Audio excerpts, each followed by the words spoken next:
All right, game number one of the Dunk for Diabetes shootout presented by Notre Dame College is in the books. The Raiders of Warren Harding a 75-50 winner over the Bees of Medina. And the head coach of the Raiders, Steve Arnold, joins us now here at the table. Coach, congratulations on the win. And thank you. Track shoes were on for this one here as both of these teams getting up and getting down. What did you see from your team that you liked here this afternoon? Well, the first thing we saw was some unselfish play. We shared the basketball. We've really been focusing in on sharing the basketball, pushing the ball ahead, and advancing it with the pass instead of the dribble. And I think we did that this morning. The biggest thing is when we play unselfish, we're a pretty good basketball team. And there has been times we played selfish and it's come back to bite us. I mean, you can see we have a lot of individual talent. So it's my job and our job as a staff to try to make this thing mesh a little bit better. But we've been playing well as of late. Coach, a big factor in your win today was the play of Rasheed Gaston and Shaheed Davis down low. And you just mentioned when they play unselfishly, we saw Gaston passing out of the post like that. Talk about the maturation of those big guys as the season's going on.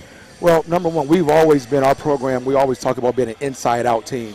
We want to get the ball inside, and we look at it from the perspective of you have to choose your poison.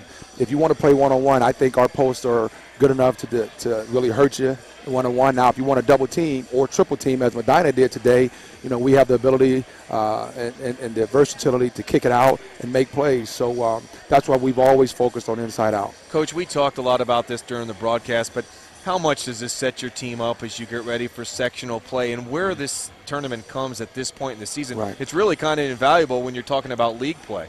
Well, we had a staff meeting Monday, and we really talked about, let's start getting better as we go into the second half of the season and as we prepare for tournament. You want to be playing extremely well or at a high level during tournament time, and I think we're starting, to reach our peak a little bit. Coach, you mentioned, I saw an interesting comment before the game. Jesse Harden, a 3-year starter for you guys. You were happy with this play, and you said something along the lines of, he can do more for us. Did you see that today? Saw that today. Jesse is a 3-year starter. As a head coach, you want the point guard, obviously, to be the extension of the head coach on the floor.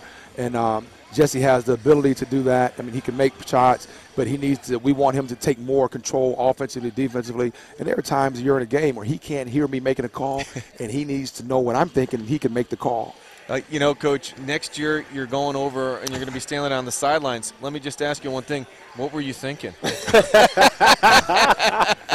Well, that's just something that materialized, and I'm concentrating on basketball right now. We have a great opportunity to do some good things, some special things, and I'll deal with football when that time comes.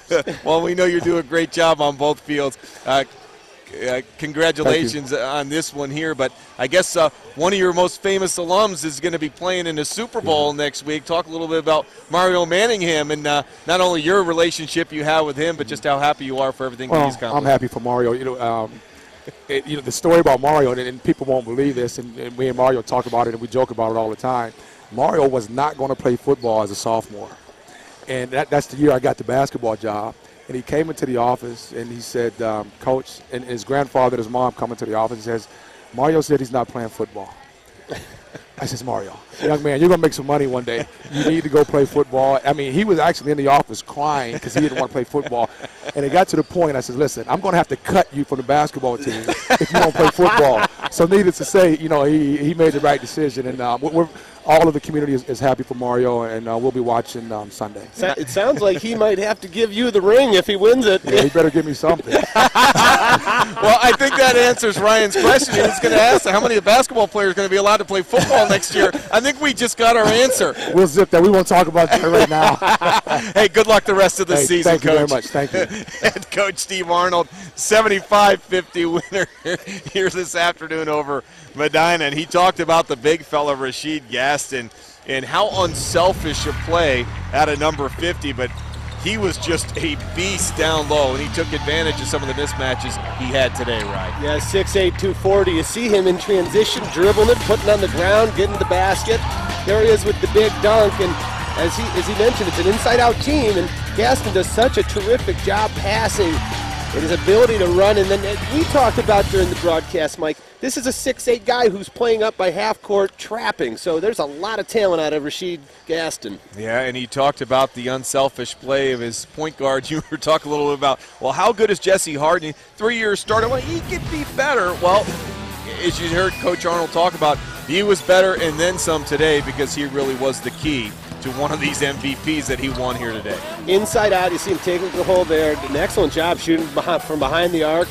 And really the floor general. And, I wanted to tell Coach, hey, cut this kid some slack. He can't do anything more than what he's doing. Defensively, he steps up also. But he's got a good one. And the expectations that Coach Arnold has for him, it seems like he knows how to coach this guy and to get the most out of him. It looks like Warren Harding is certainly going to be a team to be reckoned with last year. I know they went all the way to the district championship game, and I think bigger and better things are expected of them if you talk to Steve Arnold. Yeah, they lost to Garfield Heights last year. I was just going to say, Mike, I wouldn't want to coach against this team, and especially when you look a few weeks out, playoff time, they have a few more weeks to grow because, again, you've got a couple transfers that they're only halfway through a season with each other. By the time they hit the playoffs, this is going to be a very difficult team to beat. Don't think Sonny Johnson and Garfield's not watching this game.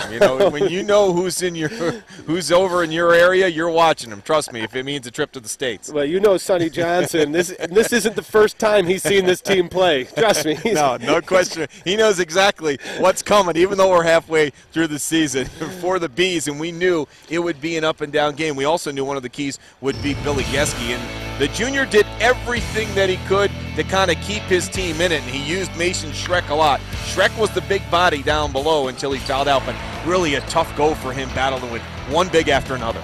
Yeah, really he's a physical kid. We mentioned he's a football player, a quarterback, and he took on the challenge of these big guys. Here you see him hitting from the outside as well.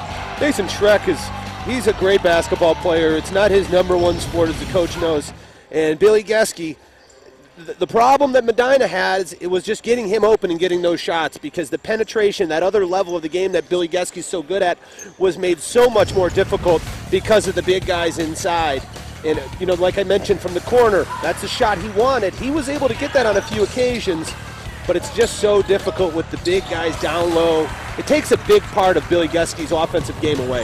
Yeah, and we talked about it during the broadcast, right, just how invaluable experience like this. You heard Steve Arnold talk about it was a chance for kind of in his coaching meeting to say, okay, we're at the halfway point of the season.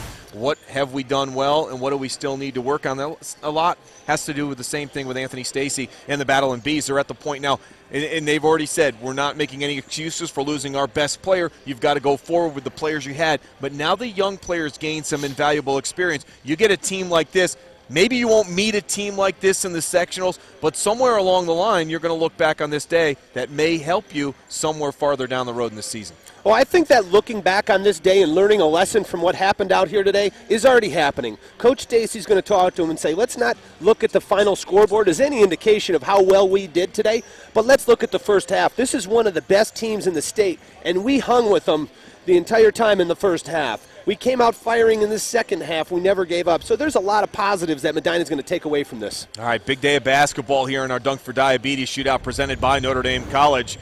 And we are just getting started as game number 2 coming up here from Alumni Arena. And it'll be Bishop O'Connell out of Arlington, Virginia.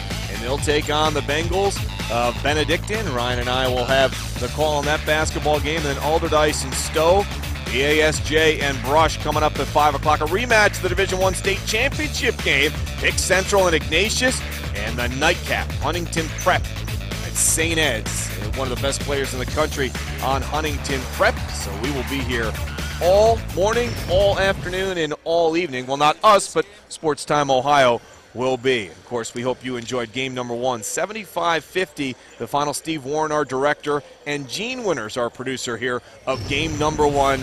Much more basketball to come here from Alumni Arena. Bishop O'Connell and Benedictine coming up in game number 2 of the Dunk for Diabetes shootout presented by Notre Dame College here on Sports Time Ohio. We'll take this time out, and we'll be right back.